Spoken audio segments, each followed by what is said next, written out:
Hello everyone. So now we'll be solving question number 47 of the sheet. Perfect. So question number 47 is, if the periodic function f of x satisfies the condition f of x plus 1 plus f of x minus 1 is root 3 times f of x for all x belongs to R, then we have to find the period of f of x. Perfect. So question number 47 में हमें एक periodic function दिया है f of x which satisfies the condition f of x plus 1 plus f of x minus 1 is equals to root 3 times f of x. Perfect. And x belongs to all real number. In this case we have to find the periodicity of this function f of x. अब एक बात समझिए, अगर हमें periodic function prove करना है तो we have to show something of this form that f of x is equals to f of x plus k. Okay. For all x belongs to R, and then we will say k is the periodicity of my function f of x. So basically हमें f of x को इस form में express करना है, f of x equals to f of x plus k. True. And using this equation, so how should we proceed? देखिए, what I can do here is, let us say this is our equation 1, the main equation. अब मैं क्या करती हूँ, मैं इस equation में x को x plus 1 से x रिप्लेस करती हूँ. सी बेनिफिट इससे क्या होगा, मुझे यहाँ पे f of x मिल जाएगा. Okay, so replacing x by f of x plus 1, so I get an equation f of x plus 2 plus f of x equals to root 3 times f of x plus 1. Similarly, I am doing one more thing. I am replacing x by x minus 1. Okay, let us say this is equation 2. x minus 1 से replace किया तो मुझे क्या मिलेगा?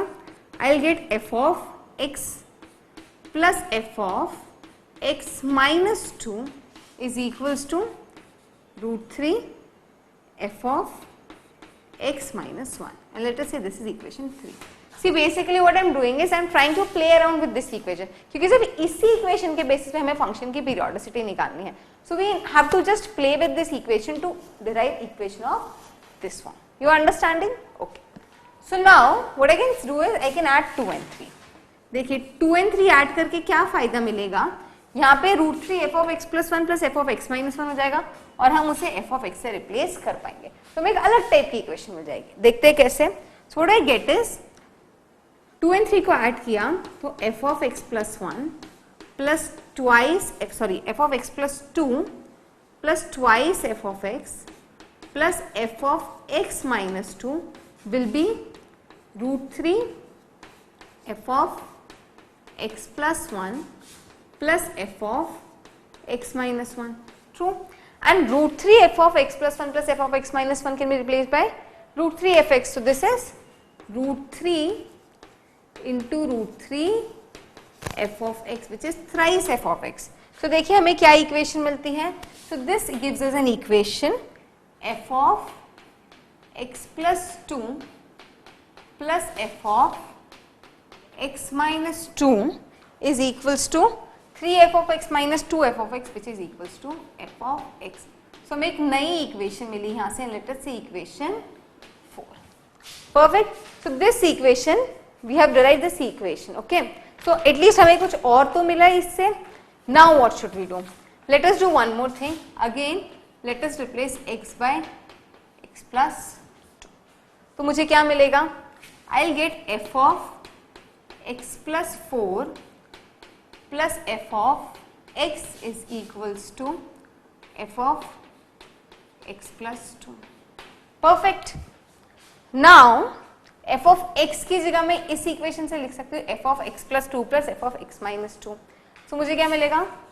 f of x plus 4 plus f of x minus 2 plus f of x plus 2 will be equals to f of x plus 2. So I can directly write 0 here. This is equation 5. समझ में आ रहा है क्या किया? मैंने इस equation में f of x को f of x plus 2 plus f of x minus 2 से रिप्लेस किया. तो x plus 2 कैंसिल हो गया. So we got f of x plus 4 over f of x minus 2 is equals to 0. I think everyone is comfortable with this equation. यहाँ तक किसी को भी कोई डाउट है? अब देखिए, अब हमें क्या करना है. So now our ultimate aim is what? Our ultimate aim is to get an equation of this form. Right now what I am getting is f of x plus 4 is equals to minus f of x minus 2. Okay, यहाँ से तो हमें ये equation मिल रही है, but we need some other type of equation. So what should we do? कुछ guess करके बता सकते हैं? Let us do one thing. Let us subtract equation 5 and equation 4. But that won't be even helpful. फिर हमें f of x मिलेगा. So we'll have to do something else. What can we do here?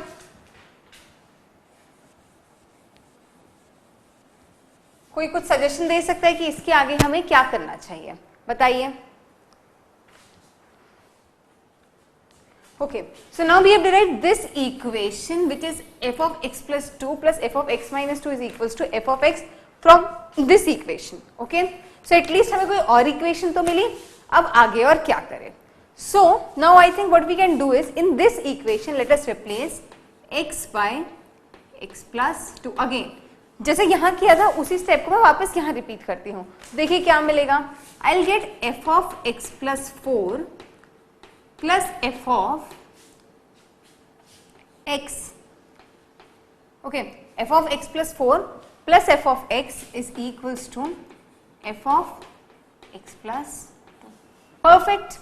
But f of x की value हम already इस equation से ले सकते हैं which is f of x plus 2 plus f of x minus 2.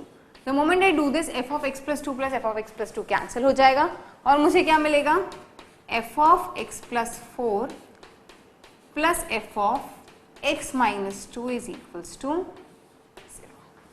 So we have got this equation. So basically मैंने क्या किया है, I have said f of x plus 4 is equals to minus f of x minus 2. But समझिए हमारा ultimate aim अभी भी क्या है, we have to get this equation.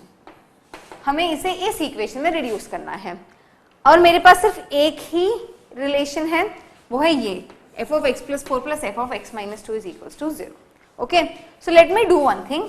मैं इस equation में x को x plus 10 से replace करती हूँ. Okay, not x plus 10, x plus 6 से. मैं क्या कर रही हूँ, मैं इस x minus 2 को x plus 4 के टर्म्स में कन्वर्ट करना चाहती हूँ. देखिए तो इससे क्या होगा, जैसे ही मैंने x को x plus 6 से रिप्लेस किया तो I'll get f of x plus 10 plus f of x plus 4 is equals to 0. ठीक है, अब इस f of x plus 4 को मैं लिख सकती हूँ minus f of x minus 2 equals to 0 इस इक्वेशन के थ्रू. ट्रू. सो मुझे क्या मिला, f of x plus 10 is equals to f of x minus 2. But अभी भी हमारा एम क्या है, f of x plus p equals to f of x. So very easy. Let us say x is x plus 2.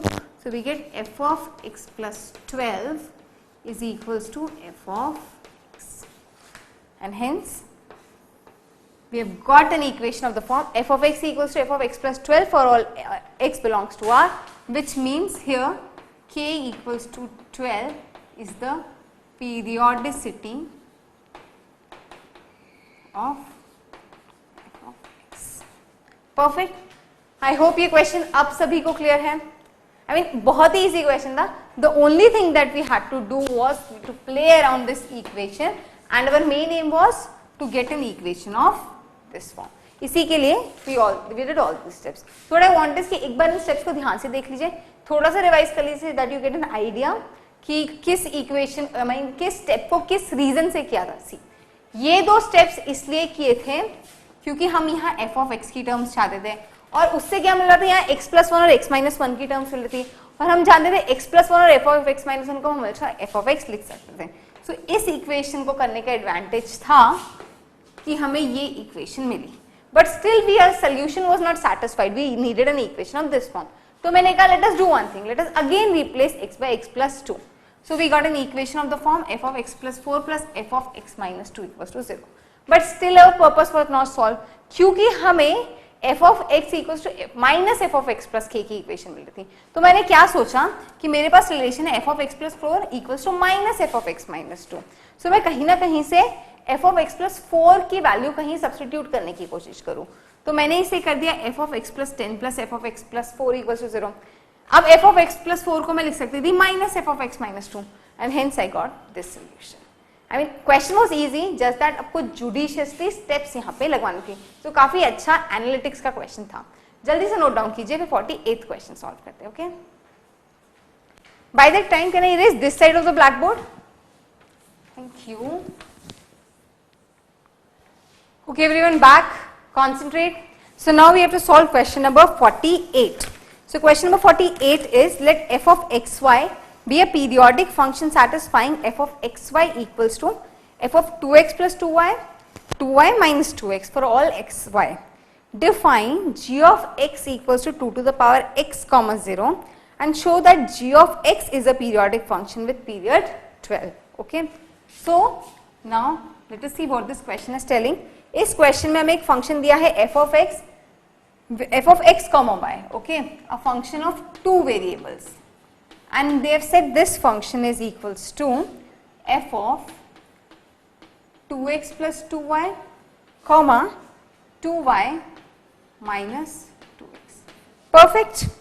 For all xy belongs to, okay, for all real xy, let us say xy belongs to R. Then they have asked us to define a function g of x which is f of 2 to the power x comma 0. ठीक है, और we have to prove that the periodicity of this function is 12. हमें prove करना है कि इस function की periodicity 12 है. Perfect. This is what our ultimate aim is. So basically what we have to do is we have to prove something of this form, that this is equals to f of 2 to the power x plus 12 comma 0. यही हमें यहाँ पे prove करना है. In order to prove that the periodicity of this function is 12, मुझे सिर्फ ये चीज प्रूव करनी है, and to prove this I have to use this equation. Perfect. So let us see how to solve this question. So पहले तो main equation लेते हैं, which is f of x comma y is equals to f of 2x plus 2y comma 2y minus 2x. Perfect. अब एक चीज देखिए, अगर मैं यहाँ पे इसे x अज्यूम कर लूँ और इसे y अज्यूम कर लूँ, तो can I write this as f of twice 2x plus 2y plus twice 2y minus 2x comma 2y minus 2x. So twice 2y minus 2x minus twice 2x plus 2y. Correct? मैंने क्या किया, इससे x और इसे y माना. This complete as x and this complete as y. So I have written twice x plus twice y and twice y minus twice x. Perfect. So what is this equals to f of, अब देखिए 2x cancel होने वाला है. So we have written 4y plus 4y which is 8y comma यहाँ पर 2y से cancel हो जाएगा, तो we'll be left with minus 4x which is minus 8x. So something very interesting we guys have got, that is f of xy is equals to f of 8y minus 8x. True. Now let us see one thing. If I find out the value of f of 8y minus 8x, what will this be equals to? This will be equals to, using the above formula, this would be equals to f of xy is 8y minus 8x. Perfect. So f of 8y minus 8x would be see x की term यहाँ आती है, so this is going to be minus 8 into 8y. True. And here y की term यहाँ आती है, so 8 into minus 8x. Perfect. So we have got this is equals to f of minus 64x minus 64y. This is f of xy. Perfect, because f of xy is f of 8y minus 8x and that is equals to f of minus 64 minus 64 minus 64x minus 64y. So in all, f of xy is equals to minus 64x minus 64y. And what is f of minus 64x minus 64y equals to? This is equals to f of minus 64 minus 64x comma minus 64 minus 64y. So ultimately this is equals to f of 2 to the power 12x 2 to the power 12y. This is equal to f of x comma y. Perfect. So I've got something interesting that says f of xy is equals to 2 to the power 12 xy x comma 2 to the power 12 y. And what we have done is we have all completely derived it using this equation. Perfect. कोई भी doubt है इस point तक? Easy था. जैसे पिछले equation में हम एक ही इक्वेशन के अराउंड प्ले कर रहे थे, that is what we have done. We are playing around with this equation. इसी इक्वेशन को रिकर्सिवली यूज करते जा रहे हैं और रिकर्सिवली यूज करके हम कौन से रिजल्ट पे स्टॉप हुए? उस रिजल्ट पे जहां में f of xy मिला अ positive multiple of x and a positive multiple of y. True. Now इस इक्वेशन के थ्रू अभी हमें क्या प्रूव करना है कि g of x जो कि इक्वेशन है f of 2x, 0 उसकी पीरियोडिसिटी 12 है. तो मैं क्या करूंगी? Let us replace x by 2 to the power x and y by 0. तो हमें क्या इक्वेशन मिल जाएगी?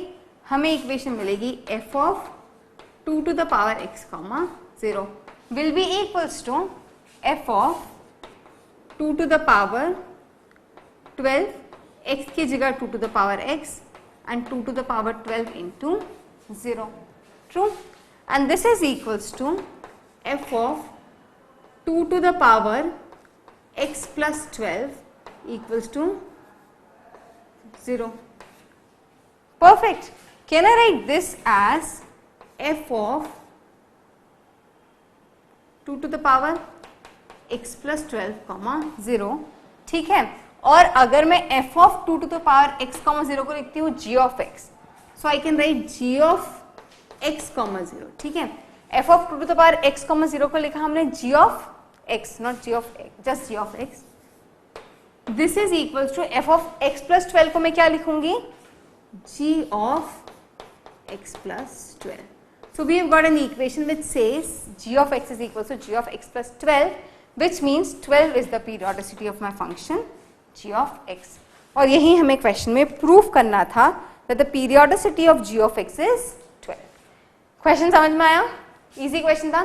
सी हमने कुछ नहीं किया, हमने इस इक्वेशन को रिकर्सिवली अप्लाई किया तब तक कि हमें f of xy as a positive multiple of x and a positive multiple of y नहीं मिला. और एक और हिंट थी कि क्वेश्चन में तो ऑलरेडी दिया था कि पीरियोडिसिटी 12 है, तो हमें जब भी 2 टू द पावर 12 वाली चीज मिलती हम स्टॉप कर लेते क्योंकि हम जानते थे हमें ऐसी कुछ चीज प्रूव करनी है. और इसके बाद तो question was very easy. I hope this question is clear to everyone.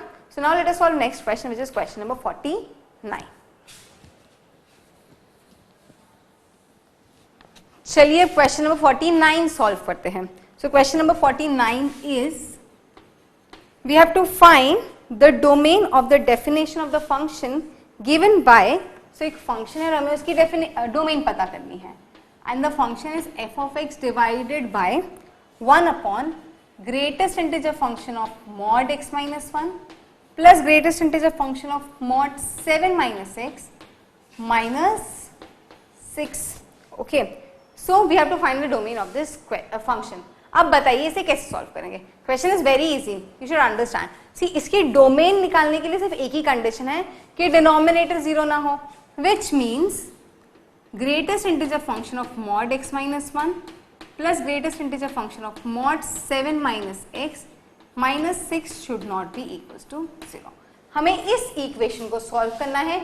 यहाँ पे जो भी x की वैल्यूज आएगी हमें उससे रियल नंबर्स में से सबट्रैक्ट कर देना है, because for those values of x the denominator would be equals to 0 and the function won't be defined. So all real numbers minus all the values of x satisfying this condition. Okay, so अब एक बात समझिए, इस equation को solve करने से पहले सबसे पहले क्रिटिकल पॉइंट्स बता दीजिए।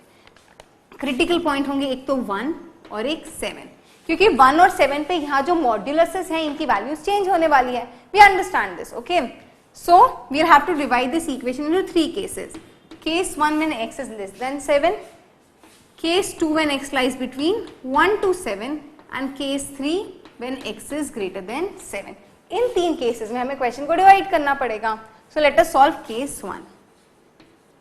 सो let me say case 1 is x is less than 1।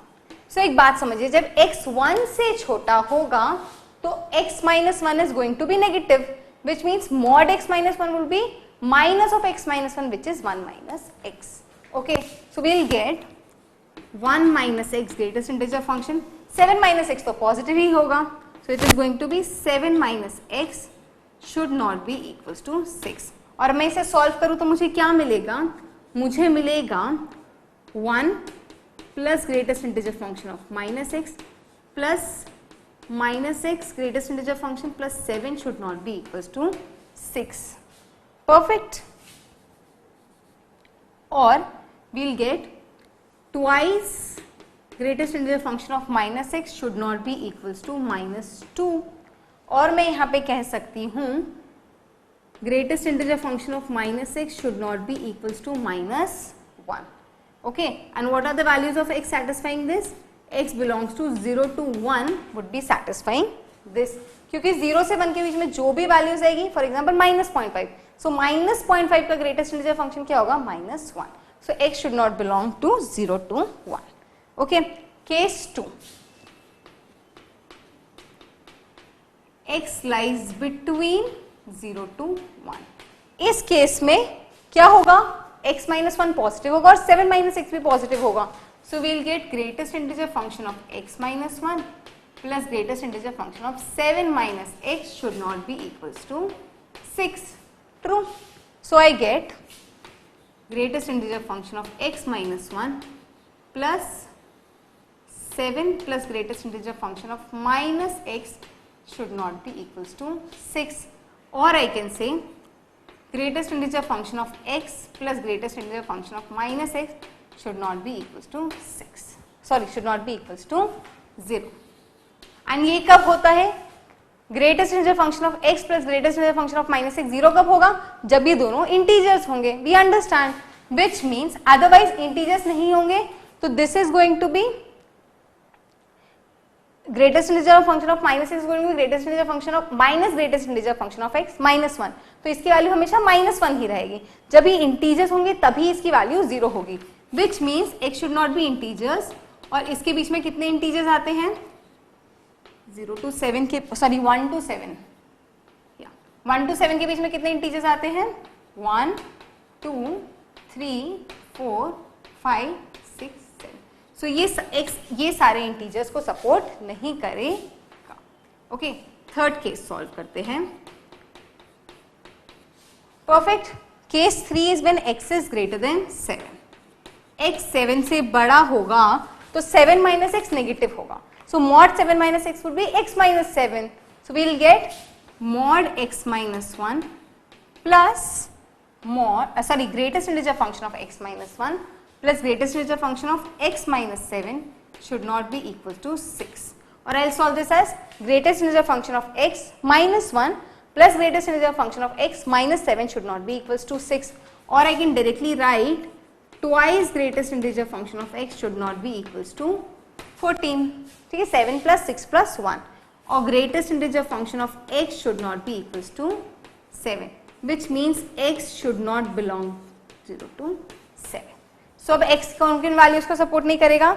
0 to 1, 1 2 3 4 5 6 7 and 7 to 8।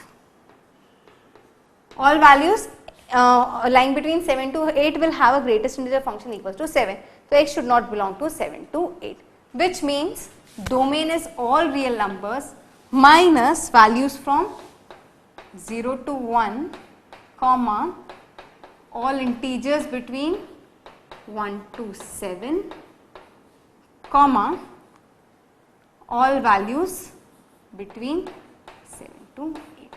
So this is the domain of my function. Clear है? Perfectly clear. Question बहुत ही easy था. See, basically question was not this. Question was to solve this equation. I hope question सभी को clear है. Next question solve करते हैं, which is question number 50. मैं सिर्फ इस पार्ट साइड को इरेज कर रही हूँ अभी के लिए.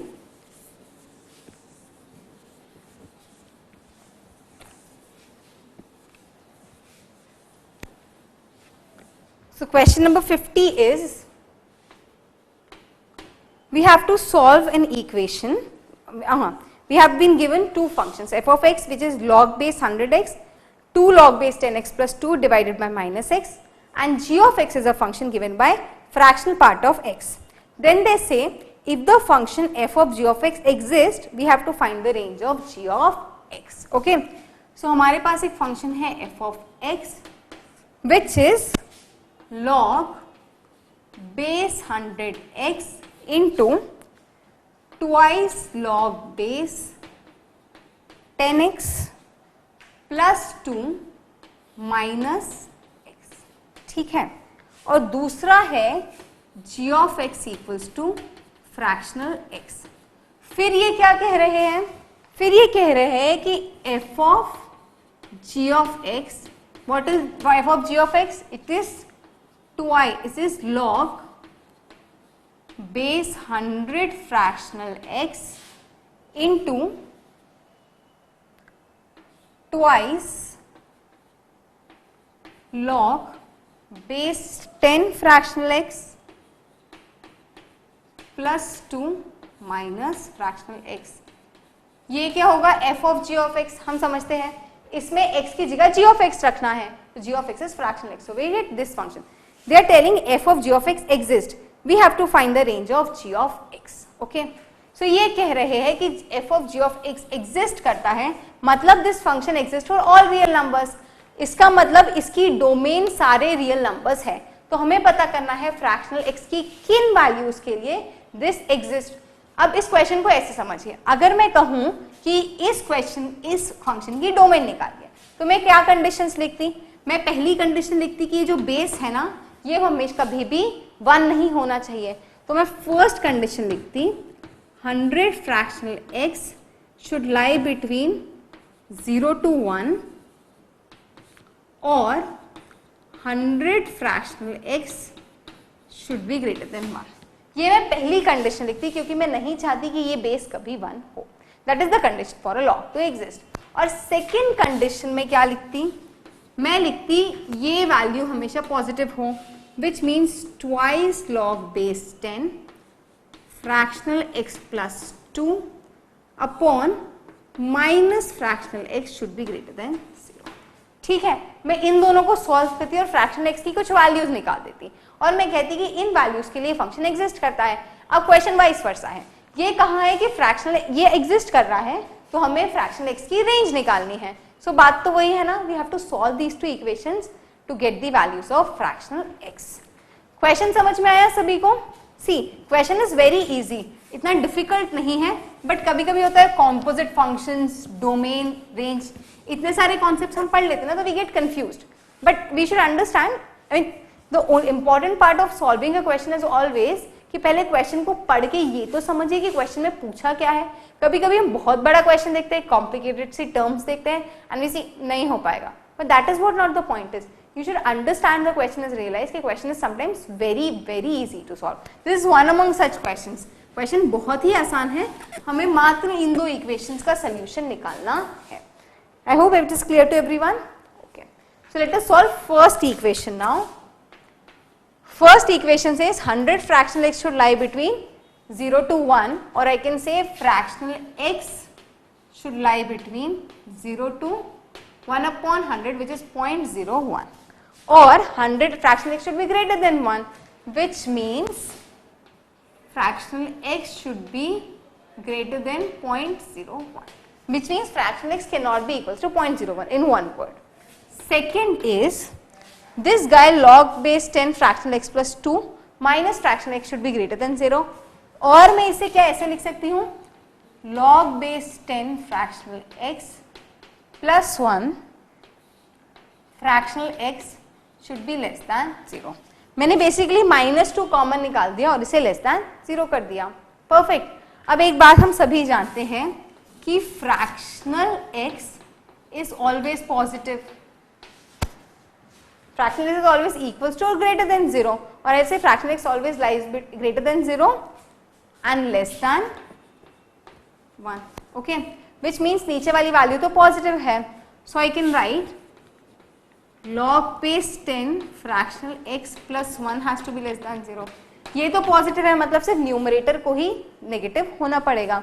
और I can write fractional x must be less than 10 to the power -1 और fractional x should be less than 0.1. ठीक है. So अब देखिए, हमें इन दो कंडीशंस को साइमल्टेनियसली सेटिस्फाई करना है. फर्स्ट वैल्यू कहती है, फर्स्ट कंडीशन कहती है कि फ्रैक्शनल x 0 से 0.01 के बीच में हो.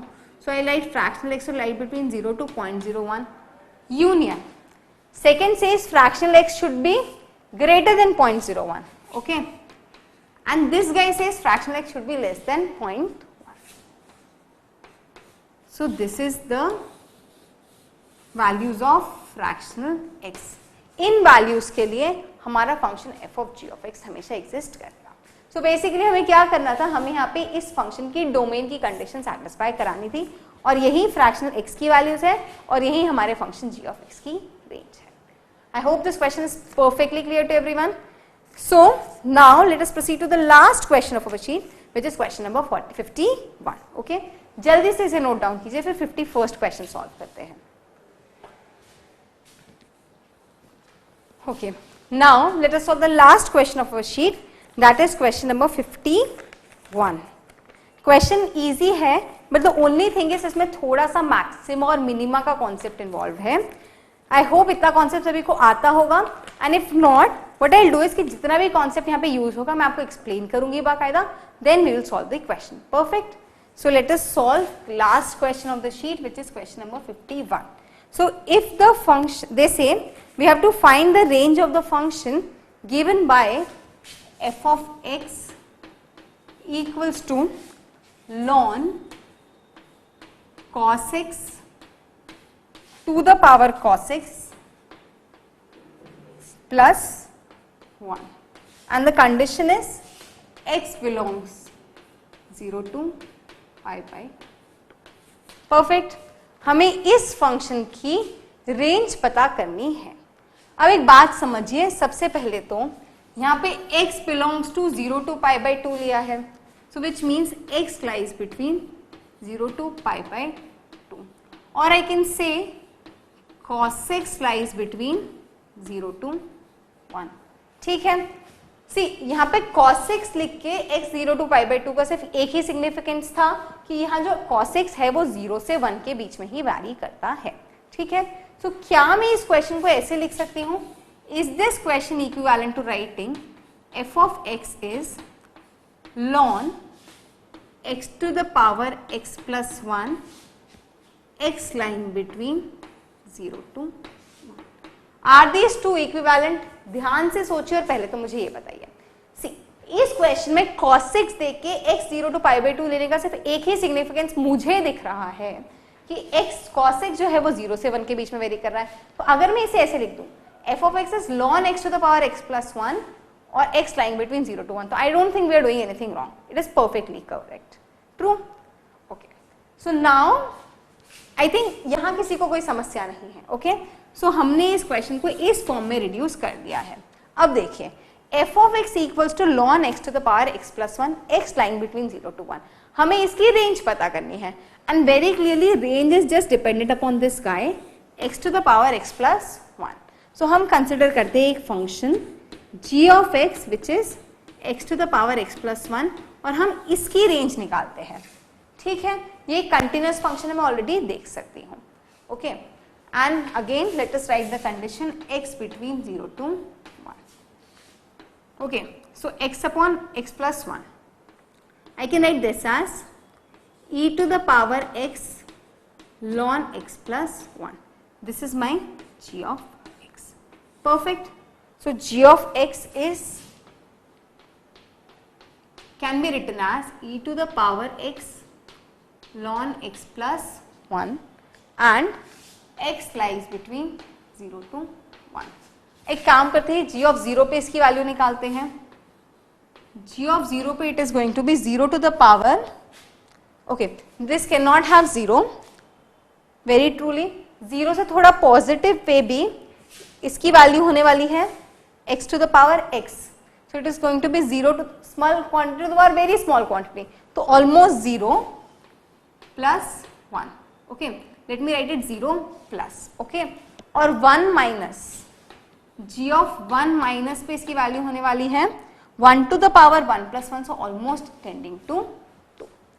ठीक है, अब g of 0 पे इस फंक्शन की वैल्यू है 1 और g of 1 पे वैल्यू है 2. so अगर मैं इसका ग्राफ प्लॉट करना चाहूँ x to the power x plus 1, so I know 0 पे value is tending to 1 and 1 पे वैल्यू is tending to 2. अब देखिए इसका ग्राफ कैसा हो सकता है. It could be a straight line, it could be a curve of this type, or it could be a curve of this type. कुछ भी हो सकता है, concave up, concave down, और sorry concave up, concave down और a straight line. So हमें पता करना होगा कि इसका curve का नेचर क्या है. उसके लिए मुझे g dash x find out करना पड़ेगा, क्योंकि g dash x से मैं ये पता करूंगी वो क्रिटिकल पॉइंट्स जहां पे फंक्शन का मैक्सिमा या मिनिमा बनता है. तो देखिए g dash x पता करते हैं. It is e to the power x ln x into ln x plus x into 1 by x which is 1. ठीक है, which means g dash x will be 0, sorry, g dash x will be 0 when ln x is minus 1 at ln x equals to minus 1 और x equals to 1 by e. ठीक है, x equals to 1 by e पे इस function का critical point है, which means critical point पे या तो मैक्सिमा होगा या मिनिमा होगा. ठीक है, ये बात समझिए कि क्रिटिकल पॉइंट्स पे या तो मैक्सिमा होता है या मिनिमा होता है. अब मैक्सिमा और मिनिमा कैसे फाइंड आउट करेंगे. अगर देखिए मैक्सिमा होगा तो कुछ ऐसा कर्व है, मिनिमा है तो कुछ ऐसा कर्व है. अगर g dash x की वैल्यू नेगेटिव टू पॉजिटिव हुई, ठीक है, g dash x की वैल्यू नेगेटिव टू पॉजिटिव हुई तो मैक्सिमा है, और सॉरी पॉजिटिव टू नेगेटिव हुई तो मैक्सिमा है. ट्रू. अगर g dash x की वैल्यू पॉजिटिव टू नेगेटिव हुई मतलब स्लोप पॉजिटिव से नेगेटिव होने लगा, क्योंकि g dash x स्लोप ही रिप्रेजेंट करता है तो मैक्सिमा है, और अगर नेगेटिव टू पॉजिटिव होने लगी तो मिनिमा है. अब 1 by e से जब छोटा होगा x तो ln x माइनस 1 से छोटा होगा, सॉरी माइनस 1 से छोटा होगा, तो this value would be positive. और जब x 1 by e से बड़ा होगा so this value is going to be greater than minus 1, so this value in total would be positive. So we get we having a minimum. समझे. देखिए जब x 1 by e से छोटा होगा तो ln x माइनस 1 से छोटा होगा, मतलब माइनस 2 माइनस 3 कुछ होगा, so this value would B negative. और जब x by 1 e से बड़ा होगा तो ln x माइनस 1 से बड़ा होगा बट 0 से छोटा होगा, so this would be like say minus 0.5, तो this value would be in all positive. So at x equals to 1 by e, g dash x changes from negative to positive. ठीक है, मतलब मिनिमा मिल रहा है.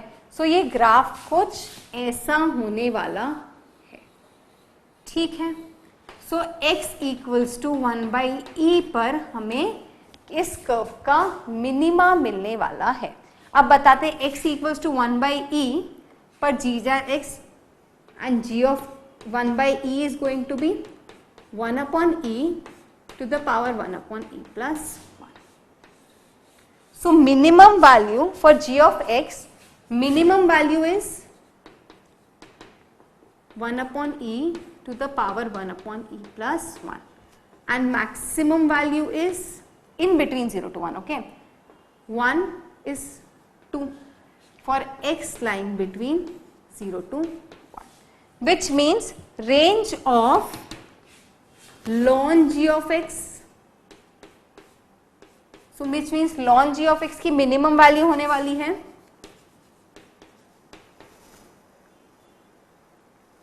Minimum और maximum. Minimum होगी ln 1/e to the power 1/e plus 1 और maximum होगी ln 2। Okay, and ln g of x is our function. So इसकी रेंज क्या होने वाली है? It's range is going to lie between ln 1/e to the power 1/e plus 1 to ln 2।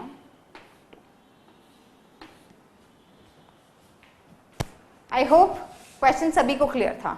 बहुत easy सा question है, सिर्फ कुछ ग्राफ्स का कॉन्सेप्ट इन्वॉल्व है। So what I tell you is, अगर ये कॉन्सेप्ट अभी क्लियर है तो ठीक है, otherwise wait for starting application of derivatives, उसके बाद तो ये कॉन्सेप्ट बिल्कुल ही क्लियर हो जाएगा, तब तो question would be really a cake spy. एक बार फिर रिवाइज करवा देती हूँ।